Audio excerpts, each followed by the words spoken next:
এক ছিল একটা বিড়াল, নাম তার ভুঁড়ি মামা। সে ছিল পাড়ার সবথেকে মোটা বিড়াল। হাঁটলেই পেট দুলত, দৌড়ালে শ্বাস হাঁপিয়ে যেত। ভুঁড়ি মামা একদিন ভাবল, আমি এত মোটা কেন? আর কেউ তো এত বড় পেট নিয়ে ঘোরে না। তারপর সে ঠিক করল ডায়েট করবে। সকালে দুধ না খেয়ে হাঁটতে বেরোল। কিন্তু হাঁটতে গিয়ে রাস্তায় দেখল এক দোকানে গরম গরম মাছ ভাজা।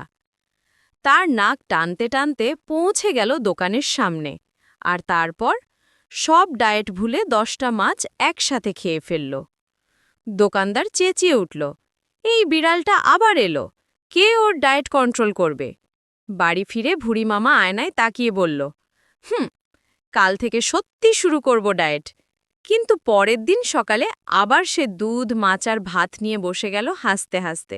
কিনি শেষে পাড়ার সবাই বলতো, এই মোটা বিড়ালকে কেউ হারাতে পারবে না, কারণ তার পেটেই সুখ থাকে।